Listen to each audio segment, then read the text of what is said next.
Bismillahirrahmanirrahim. Assalamualaikum warahmatullahi wabarakatuh. Berjumpa lagi dengan saya Sugianto. Pada kesempatan kali ini saya akan menyampaikan terkait dengan perhitungan waris secara BW, lebih khusus lagi waris golongan yang keempat. Terkait dengan golongan ahli waris dari golongan 1 sampai golongan 3 nanti akan dibahas oleh teman-teman yang lain. Fokus saya pada kesempatan kali ini adalah golongan yang keempat. Kan tapi tidak ada salahnya sebelum golongan 4 tentunya adalah golongan 1, yaitu suami istri yang hidup terlama dan anak-anak serta keturunannya. Apabila golongan 1 ini tidak ada, maka dilanjutkan oleh golongan yang kedua, yaitu orang tua dan saudara kandung. Kemudian yang ketiga, keluarga dalam garis lurus ke atas. Apabila ini nanti tidak ada, baru golongan yang keempat. Apa itu golongan keempat? Golongan keempat yaitu keluarga sedarah dalam garis ke samping sampai derajat ke-6. Siapa itu? Paman, bibi, saudara sepupu.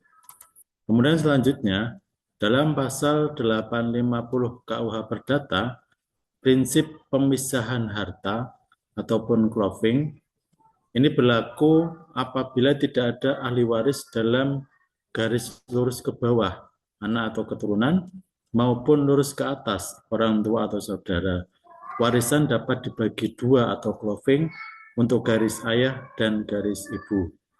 Prinsip pemisahan harta peninggalan warisan yaitu setengah bagian harta peninggalan untuk garis ayah dan setengah bagian untuk garis ibu. Kemudian yang selanjutnya, contoh kasus yang pertama untuk golongan 4. A meninggal dunia, meninggalkan satu paman dari pihak ibu, sedangkan dari pihak ayah meninggalkan satu bibi. Harta yang ditinggalkan yaitu 100 juta. Berapa bagian masing-masing? Jawabannya tentunya ini nanti kita bagi menjadi dua terlebih dahulu. Dari pihak ibu ada satu paman, maka mendapatkan setengah bagian karena dari pihak ibu itu hanya satu orang, yaitu paman, maka paman itu secara otomatis mendapatkan 50 juta ataupun setengah bagian dari harta peninggalannya. Kemudian dari pihak ayah juga mendapatkan setengah bagian, yaitu 50 juta. Sama karena hanya ada satu orang, yaitu bibi, maka bibi tersebut mendapatkan hak penuh 50 juta dari hak peninggalan si A tadi. Kemudian kasus yang kedua untuk golongan 4, itu A meninggal dunia dan meninggalkan satu paman dan satu bibi dari pihak ibu. Sedangkan dari pihak ayah meninggalkan satu paman dan dua bibi. Berapa bagian masing-masing? Jawabannya, seperti biasa kita lakukan clothing terlebih dahulu. Kita bagi dua terlebih dahulu, di mana separuh itu nanti garis ibu dan juga separuh ke garis ayah. Kita mulai dari pihak ibu. Kita bagi setengah dulu, kemudian karena yang di garis ibu itu ada satu paman dan satu bibi, itu otomatis adalah dua orang, maka pembagiannya pun juga dua, sehingga setengah dikalikan setengah itu adalah 1/4 bagian dari paman tersebut. Kemudian bibi itu juga sama, karena dari pihak ibu ada dua orang, maka pembagian juga dua. Setengah dari clothing tadi dibagi dua, otomatis setengah kali setengah, yaitu 1/4 bagian.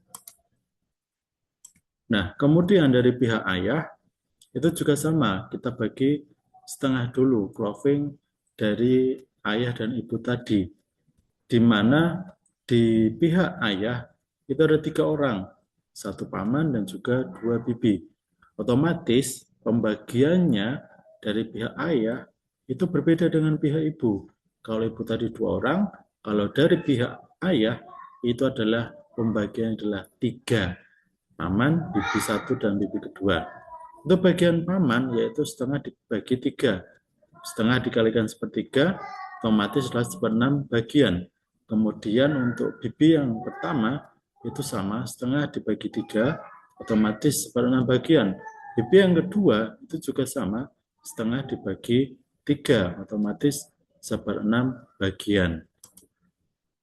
Nah, yang selanjutnya, golongan 3 itu bisa mewaris bersama dengan golongan keempat. Contohnya adalah sebagai berikut. A meninggal dunia dan meninggalkan 1 paman dan 1 bibi dari pihak ibu. Sedangkan dari pihak ayah meninggalkan kakek dan nenek. Berapa bagian masing-masing apabila harta yang ditinggalkan adalah 100 juta? Seperti yang sebelumnya, kita lakukan closing terlebih dahulu. Dari pihak ayah setengah, dari pihak ibu juga setengah. Kita mulai dari pihak ibu, di mana pihak ibu itu yang ditinggalkan adalah 1 paman dan 1 bibi. Ini adalah sudah masuk ke golongan 4. Karena apa? Karena tidak ada kakek dan tidak ada nenek. Atau kakek dan nenek dari pihak ibu itu sudah meninggal, otomatis dilanjutkan kepada paman dan bibi. Di mana pamannya, karena ini adalah ada 2 orang, paman dan bibi, otomatis pembagiannya itu adalah 2. Sehingga dari closing tadi setengah dibagi 2, yaitu adalah setengah kalikan setengah 1/4. Harta yang ditinggalkan 100 juta, maka dikalikan 100 juta sama dengan 25 juta. Kemudian untuk bibi itu juga sama, setengah dibagi 2 orang, setengah kalikan setengah sama dengan 1/4, dikalikan 100 juta sama dengan 25 juta untuk bagian bibi tersebut. Kemudian dari pihak ayah, ini ada kakek dan nenek, otomatis ini masih masuk ke golongan ketiga, karena masih ada kakek dan nenek. Kakek nenek ini adalah 2 orang, tadi closingnya adalah setengah, maka pembagian adalah 2. Setengah dikalikan setengah sama dengan 1/4, dikalikan harta peninggalan 100 juta, maka hak kakek adalah 25 juta. Seperti itu juga hak nenek itu adalah setengah dibagi 2, yaitu setengah kalikan setengah sama dengan 1/4, dikalikan 100 juta, maka hak daripada nenek itu juga 25 juta. Seperti itu pembagian warisan antara golongan 3 bisa mewaris bersama dengan golongan 4. Seperti contoh yang baru saja saya sampaikan. Nah, golongan 4 sama-sama sudah saya sampaikan di awal, yaitu adalah keluarga sedarah dalam garis ke samping sampai derajat ke-6.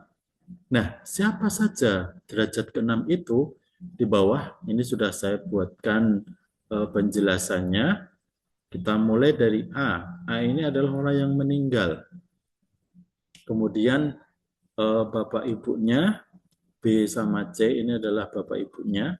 Jadi A ke B dan C ini adalah derajat ke-1 atau derajat pertama, baik ayah ataupun ibu, ini adalah derajat ke-1. Kemudian dari A ke kakek dan juga nenek, ini merupakan derajat kedua. Jadi kakek sama nenek ini merupakan derajat kedua dari A yang meninggal tadi. Kemudian siapa derajat ketiga? Derajat ketiga yaitu adalah saudara dari ayah ataupun ibu. Baik itu paman, bibi, paman 1, kedua, bibi 1, kedua, dan sebagainya. Itu adalah derajat ketiga. Ketika di sini kita kasih O misalkan, F, O, kemudian L, paman dan bibi, dan selain sebagainya, selanjutnya, itu adalah derajat ketiga. Kemudian siapa derajat keempat? Derajat keempat di sinilah E. E ini adalah keturunan dari D, bisa nanti keturunan dari O tadi, dan lain sebagainya. Kemudian derajat kelima itu adalah F, keturunan dari E. Kemudian derajat yang terakhir itu adalah G keturunan dari F. F tersebut.